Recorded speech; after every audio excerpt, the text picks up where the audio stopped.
The design of the 6-pounder to replace the 2-pounder was basically sealed in 1939 after construction of the prototype, but they never really entered production. It wasn't until November of 41 that the 6-pounder really started leaving the lines and hitting the field. Such was the demand for any gun right now that the factories couldn't afford to stop producing 2-pounders to retool to the new gun. Thus it was that a full year before the 6-pounder hit the field, in November of 1940, the process was started for developing the replacement for the 6-pounder. A couple of design studies later, and they concluded that a 3-inch weapon, 17-pounder, would be the best choice. And despite the director of artillery being, quote, a bit perturbed at the massiveness of the gun, an order for a prototype was placed in July of 41. It wasn't until May of 42 that the prototypes really started coming off the line, and a couple of tweaks were still necessary. It was autumn of 42 before they started hitting the field. 29th of September 42, it was concluded that, this gun might actually be a little bit too big to be lugged around cross-country by lorries or manhandled by personnel.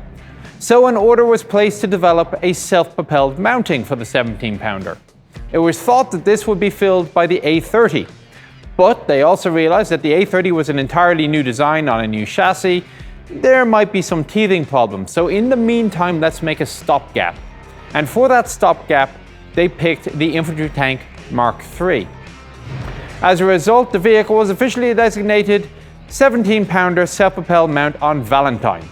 It was later given the more common name of Archer, and thus begins to fork between the ecclesiastical names that the Royal Artillery were giving, such as the Priest for the 105 or the Deacon for the self-propelled 6-pounder anti-tank, and the A names for anti-tank vehicles.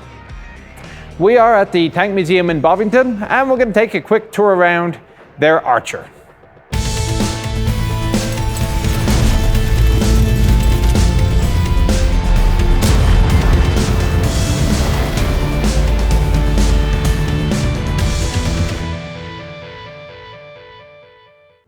The first question, of course, is always, which end is front? Well, the manual answers this for you. It's the front end.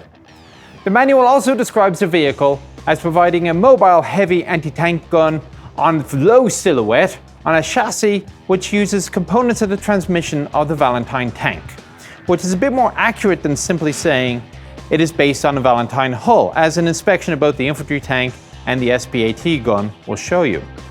Note also use of the term anti-tank gun. This is not a tank destroyer. It was crewed by Royal Artillery and used in the same roles as the towed AT gun. It was just a bit trickier to hide. Starting the tour of the vehicle at the front slope, the original prototype actually had a pike nose where the two plates met here in a sort of a triangle, but the production vehicles replaced this with a flat panel in the middle upon which you will find your spare track links. Further up you have the visor that the driver could use to look out in low threat environments. It was officially known as a lookout. Now frankly I'm having some difficulty trying to envision a high threat environment because one would have thought that gun towards enemy would be the default. The armor is a moderately sloped 20mm, and interestingly, the armor is indeed in metric in the manual, but being a British vehicle, everything else is in imperial measurements. Further down, we got the standard two mounting points for clevises, and a tow hook would be mounted here as well, which I have to assume would be for short-range recovery or emergency use. The manual shows that the tow cable would be mounted around these parts, along the tow hook and back up along these hooks here. You'll see this large case here is for a number 2 Mark 7 rangefinder. The smaller little one to the side is for a radio antenna. Just below on the right would be a methyl bromide fire extinguisher for the engine compartment, and you could often find a carbon tetrachloride extinguisher mounted on the rangefinder case for all other fires. A second fire extinguisher will be inside with the commander. At the very bottom of the front hull is a little drain plug, and that is the way that you get out all the water that has inevitably gotten into your vehicle. There is no roof after all. A service light will be on one side, a blackout light would be on the other. There are also some marker lights. And finally, you'll see the serial number begins with the traditional S of the British Army for self-propelled gun. The suspension, well, it's Carden's bright idea again, the slow motion type. I've went over this a little bit before on the A10, so I'm not going to go into too much detail here, although I will note the addition of a return roller in between the two bogies.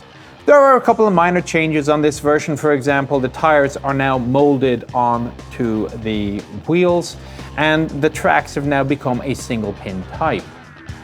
The advantages of the slow motion suspension was actually quite good at slow speeds, and it was very easy to repair. You simply unbolt the bogie and change it out.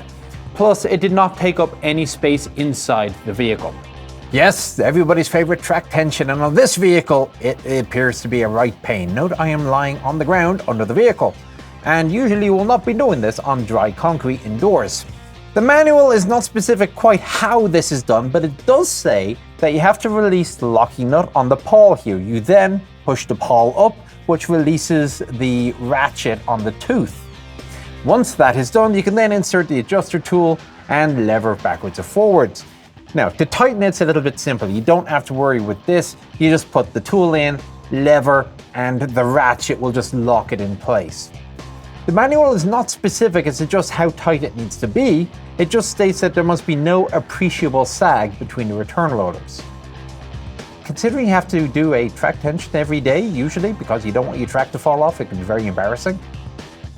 Yeah, this is not pleasant. The best way to show you how the Bogie articulates is simply to come around behind it, and you can see the 3 pivot points for the various components. The first pivot point is for the lead bogie wheel, and that's on its own, the large one. The next pivot point is one on which the bogie arm for the last 2 vehicles is mounted, and that pivots up and down, so the last 2 will go up and down as a unit. And then the third pivot point is for the bogie rotation of those last 2 road wheels. So I figured it was a lot easier to show you than try to explain it, because if I explain it verbally, you probably still wouldn't understand it. And I would also like to note that I did not realize that this thing was on blocks before I got under here. Had I known that, I would have had a little bit more sense.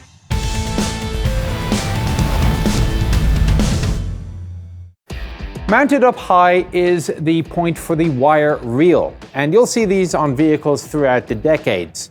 In fact, the need for a wire to interconnect vehicles in Largo to provide secure, quiet, reliable communications that can't be triangulated upon and you don't need to speak in code never really went away until the end of the 20th century. Indeed, as a cavalry troop commander, I was still signing for these things in my property book as late as 2008.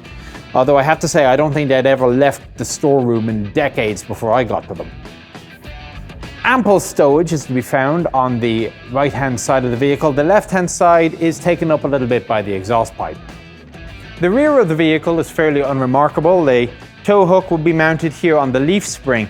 Now, in a lot of vehicles, you're going to find little square rectangles on either side of the back. Those are smoke generators, and they're very well located for 2 reasons. A, they're right next to the engine to help generate the smoke, and B, they're actually between the vehicle and the enemy. So when it's time to pop smoke and go, you can really pop smoke and go.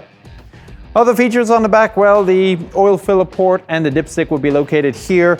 If you look down, you'll see 3 access ports for the transmission steering system.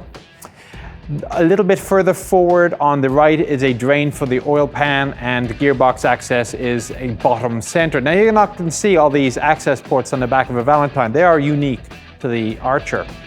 Now, the powertrain has been nicked from this vehicle, probably to go repair a Valentine or something like that. But if it were there, and if I was able to show it to you, you would see that it was actually a pretty conventional design, with the exception again of the brakes being on the outside of the sprocket wheels. Right at the rear, you'd find the 2 radiators manufactured by the Coventry Radiator Company, and they're hinged to fold outwards and allow you to access the components underneath, such as the bevel box and the gearbox. A little bit further forward of that, you are going to find the General Motors 6-71M. It is an inline 6-cylinder diesel, 6.9 litres of displacement. And yes, it does use litres in the manual, and it's the other example of the confusion between metric and imperial in the manual. We've met it before in the twin diesel configuration on the M10. Here it puts out 192 horsepower and, being a diesel, good torque output of 552 foot-pounds, which will get the 16-ton vehicle along at 20 miles an hour. On the right-hand side of the engine, you're going to find 3 air cleaners, 2 6-volt batteries, 24-volt system, and 2 flame primers. Now what a flame primer is, it's a little burner that heats up the air that goes into the engine so you can start it up on a cold winter's day. On the other side, the left side, you can find the single fuel tank. It's 50 gallons, and this is enough to get the vehicle about 140 miles on the road, 75 miles off the road. That concludes the exterior tour of the Archer, and we'll be back in part 2 for the inside. I'll see you then.